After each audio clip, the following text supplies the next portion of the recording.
Welcome back to the channel. My name is Steven. I'm a pharmacist. I own 53 units of real estate and I help coach people to buy their first multifamily deal. So today I want to talk about the wealth mindset, and it's kind of funny. Like, when you build wealth, you're typically in a scarcity mindset. You think you're poor, you think you're frugal, and it's for a good reason, because like whatever I saved up money, for example, I just would take that money and go buy another real estate, go back down to like low money, rebuild up money again, and go buy another piece of real estate. So every time I built up a nice, reserve in my bank account, that money was allocated to go buying more real estate. Then I would feel poor again, save up my money again, be frugal, save up money, and then, work more. So try to make more money, save money, cut on expenses, and then basically use that money to go buy real estate. So it's like this vicious cycle of like you saved up like $80,000 to $100,000. You go use that to go buy a property. Now you're back down to like a low amount. Save up another $800,000, buy another property.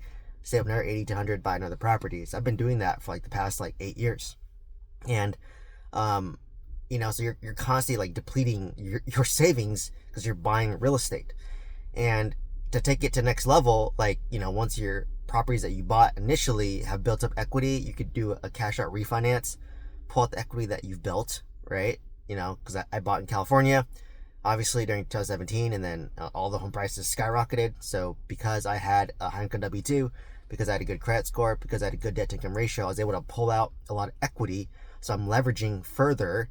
But now these properties are cash flow negative, but I'm leveraging that equity to basically go buy my 26 unit apartment complex that I'm renovating, to go buy a mobile home park, which I lost money on, to go buy my 20 unit apartment complex. So because of that, I was able to scale, right? And then now, because interest rates are high, like I don't want to do a cash out refinance on my 26 unit because I locked in a 4% interest rate. And obviously I doubled the value of this apartment. So if I wanted to continue doing the BRRRR strategy, I could have done a cash out refinance, pull up my down payment, pull up my renovation costs, maybe pull a little bit extra money on top of that because it, appraised for like $1.6 million, and then use that to go buy more real estate, right? And my mobile home park, when I sold it, I had to do a seller carry second. So I, trapped like $450K in the deal, and hopefully I'll get that by mid of 2027. And then my 20 unit, I locked in a 6.5% interest rate. So, not too great of an interest rate, but it's pretty similar to what it is today. So, I locked it in for 10 years, and obviously if interest rate is lower, then I'd refinance it. Or, if the property doesn't do as good as I expect, then I could just offload it and take that money and 1031 exchange it, or reallocate however I want, right? So, like I said, every time I get money, so when I cashed out refinance, I remember I looked at my bank account and I was like, oh my God, I feel rich. And this is when I got overconfident. That's when I got cocky and, basically said, hey, I don't need to work a W-2, right?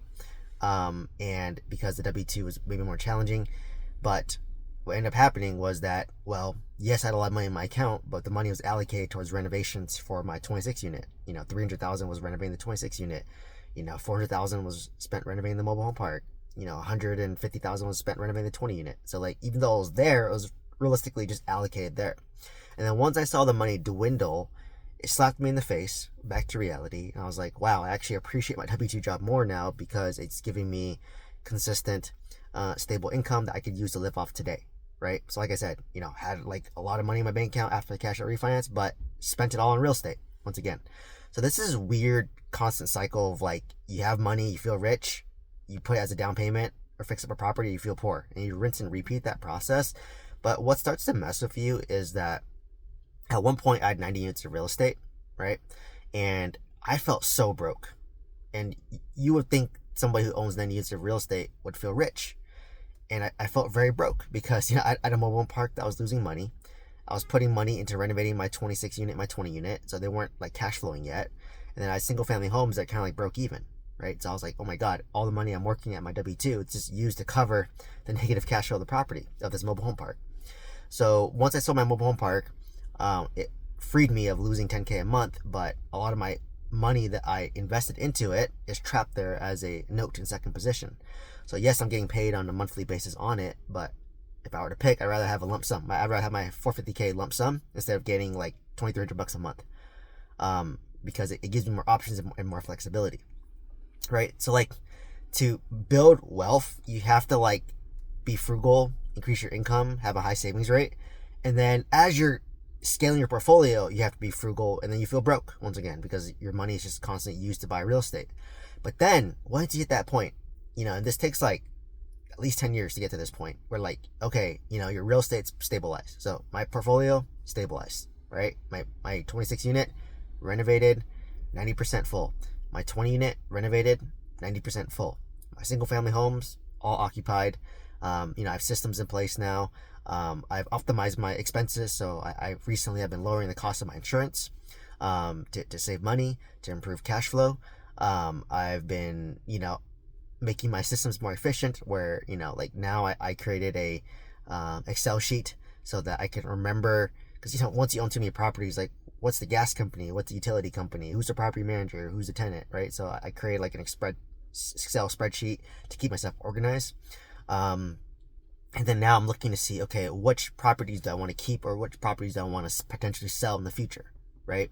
So if I were to sell 2 single family homes, it would be the first 2 I bought, right? The one I bought in the Bay Area, the 2 I bought in the Bay Area that I house hacked, because they're high equity. I would use that to sell one, pay off my primary as I plan for retirement, and sell the other one to maybe pay off my 2 apartments. If I were to do that, go that route. If I were to sell an apartment right now, it'd be my 20 unit because my 26 unit is outperforming my 20 unit, right? So during this phase of stabilization, you can reassess your portfolio, see which ones you would like to keep, which ones you would like to sell, and then make the moves, or maybe like your entire portfolio, right? So because I know I'm going to sell, my first 2 homes potentially in the Bay Area, that's why I'm looking to scale my Huntsville, Alabama portfolio to make up for that, right? And I'm doing the new construction BRRRR strategy to build that up. But now that I've like I said, 53 units, I cash flow about $8,000 to $10,000 a month. I still work at W2, built a net worth that's more than I need. And now I've like been learning how to like basically change from a scarcity mindset to more of an abundant mindset, right? And like the scarcity mindset helped me build my wealth, but the abundant mindset will help me enjoy my wealth. And that's the phase that I'm going towards, right? So it's quite interesting. So like now I'm like very picky in terms of like the opportunities that I invest in, right? Like in the beginning when I was grinding and building wealth, I was house hacking, right? Where I was buying a single family home, live in the master, rent out the other bedrooms. Today I wouldn't do that, right? I wouldn't house hack unless it was a duplex, triplex, or fourplex, because me and Christine want privacy, right? So if I can get a duplex, if I can get a triplex, if I can get a fourplex, by all means I'd still house hack, right? I live in one unit, rent out the other 3, and see how I like that, right? You're living next to your tenants, for better, for worse. But I would give that a try, right? And then apartments. Right now, I don't have enough capital to do apartments unless I do a 1031 exchange, unless I get my $450K back from my mobile home park. And then mobile home parks, renovating, doing value add apartments is very active, right? Like it's going to take me probably 2.5 years to renovate it, 2.5 years to stabilize it, and then get it to the point where it's like you don't put much effort into it, right? Because you have the property manager who's managing the general contractor. And yes, for me it gets easier the second time because I'm using the same property manager, I'm using the same contractor, the same renovation style, but still you're gonna have to touch base every so often, multiple times a week. It's more active, right? And then for me, I don't have enough capital and I don't want to commit the time right now to doing that. So that's why right now doing my new construction BRRRR makes the most sense, because it fits my lifestyle right now, because basically we have the capital, right? We have cash, and that could be through cash. You can do a line of credit against your stocks. You can do a personal line of credit. You can do a line of credit against your life insurance. You can get a HELOC, right? You can do a cash out refinance. There's many ways to get the cash, right? You can do a loan on your 401k. Many creative ways to do that, right? And then from there, I'm basically, like you said, the new construction and the quarter, they're already dropping prices by 5-10%. And then if you pay all cash, you get an additional 10 to 15% off. And then typically new construction will appraise for, let's say 1 to 5% above the original price. So between all of this, you can basically buy new construction between 20 to 25% discount, right? And then what can you do is that's basically doing the BRRRR strategy, right? So you buy this cash, so you get a discount from the end of quarter sale. You're getting a discount because you're buying cash, and you're getting instant appreciation of 1 to 5% because they typically will price for higher than the original price. So if I'm able to get this, like let's just say like for numbers, the original price of the house that I bought was $315,000. On sale, because at the end of quarter it was $295, and then after cash I bought it for $255. And I think it's gonna appraise around $320 to $325. So if you take $325, I do my cash out refinance of 75% to 80% loan to value. And depending on my debt service coverage ratio, so that depends on what my rents are, but I'm predicting low end 2,100, high end would be 2,200. My property tax is $100 a month roughly. My insurance is like $80-$90 a month roughly. HOA is about $30 a month. So from there, they can calculate my debt service coverage ratio to see how much I can pull out, and then based on what it appraises for. But let's just say best case scenario, I will pull out my $255,000 that I put in cash, and I own a property where I basically break even, like factoring in like if cash flow maybe $100 or $200, but realistically that's just for capex, that's for maintenance, repairs, occupancy, make readies. So I could just call it a break even property with $0 of my money in the deal, and I can use that to go buy another deal. So I'm basically doing the new construction BRRRR, but I'm cutting out the 1R, which is the rehab. So I'm just buying it, no rehab, I'm renting it, I'm refinancing it, and then I repeat, right? So this is like, I could do this like every 2 months, because most DSCR lenders, they take about 30 to 45 days to close the deal and give me the money, right? So that's kind of what I'm going to try to do. I'm going to try using Convoy Home Loans for this. We'll keep you guys, documenting the journey, because I'm doing it soon, like in about 2 weeks. I'm going to close, and then I'm going to engage Convoy and then see where they're at in terms of interest rates. Hopefully interest rates, they quote me mid sixes, but hopefully they're dropping, right? Because I read a report recently that because unemployment is going up, interest rates might lower in August or September, and that's when I'm looking to do my cash out refinance, and then use that to go buy another deal. So what's nice about this is it's super passive, right? Like, we just moved our money into our business account, and the money's gonna stay there, and then I'm just gonna recycle that capital. So I close on the deal, I wire the money. In about 30 to 45 days, I'm gonna do my cash out refinance. Once it's rented out, assuming it's rented out timely, pull out my money, it goes back to the same account, and then I find the next deal and rinse and repeat, right? And then I use, the same insurance company for quotes. I use the same bank who knows me over and over again. So you build that relationship. So that's how you kind of scale, right? And then for me, it fits my lifestyle right now because I'm optimizing right now towards just doing stuff for me, not as much delayed gratification. Like if I want to do something on the weekend, I don't want to spend as much time on real estate on the weekends. I'd rather go to a concert, out on a hike. It's LA, a lot of things to do, right? Try a new restaurant, try this new place out, go for a walk here, hike here, there's an event here. I'm just doing things before I have kids, right? And just really optimizing for that right now. So right now, and then given the high interest rates, it just makes sense that I'm doing this new construction BRRRR in a lower cost environment, right? Versus trying to buy something in California that's too expensive, and you're buying something value add, and then you're doing a hard money loan, and your interest rates can be even higher, 10-12%.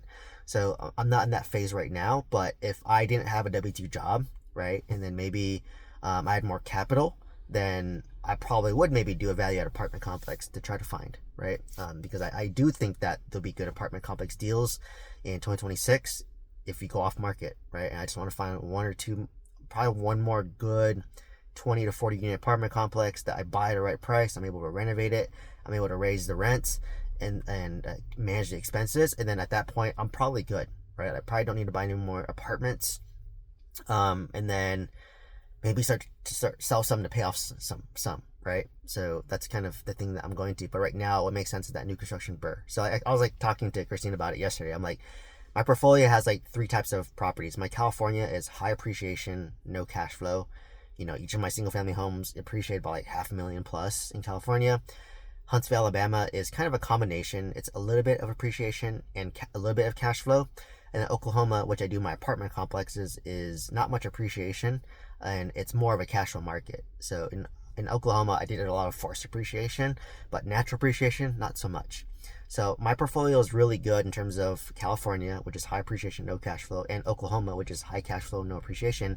Now it's a good time to balance out my portfolio with having Huntsville, Alabama, doing my new construction burrs while I'll have appreciation, hybrid appreciation, and cash flow, right? So, like for example, if I were to buy $1 million home in the Bay Area, it only rent for $4,000 versus I can get a $250,000 home that rents for $2,000.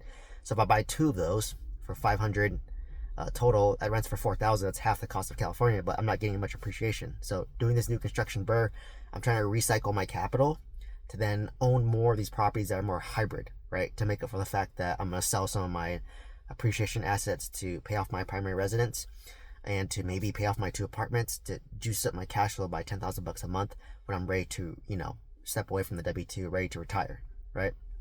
So that's something that I've been trying to do. And then, in terms of like my wealth mindset, like you said, like I'm stopping limiting myself. Like before I used to think I was too poor to afford a maid, but now I know the maid's like $200 every 2 weeks, $400 a month. I can afford that. Having delivery of groceries, Walmart Plus is literally $100 a year. That's like $8 a month, $8 to $10 a month. I can have a guy come to my house to wash my car for like $40 every like 2 months. That's affordable, right? If I want to get a massage every month, Massage Envy is like $1,000 for once a month, right? So like all this is like super. I can share these luxuries, right?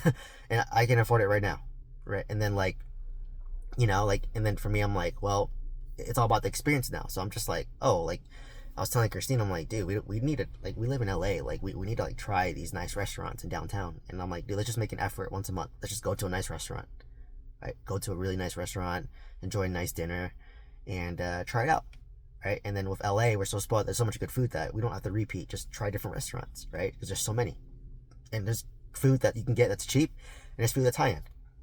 We've kind of been doing more of the food that's been like cheaper, but like let's try the high end food, and really enjoy it. And as we're kind of living our rich lives, we're realizing it doesn't cost as much as we thought, right? Like it's not as expensive as you think it is. But obviously, once you get kids and daycare and all that stuff, like even daycare through my work, it's about like $1,600 a month, which is not bad, right? That's not bad either. So it's really just like flipping my mindset in the stabilization period of like, oh, I am wealthy, so now I invested in real estate initially with a scarcity mindset, but now my next phase of investing in real estate is with a wealth mindset. So let's see how that goes. But anyways, hopefully you found value from this video. Please let me know questions you have. Please like, comment, subscribe. If you want one-on-one coaching to buy your first multifamily deal, click on the link tree down below. You can see links to my courses, coaching. If you're interested in my school community, send me an email. I'm thinking of relaunching it, but I want at least 7 to 10 people who are highly engaged. Otherwise, please like, comment, subscribe. Hope to see you next one. Thank you so much. Bye-bye.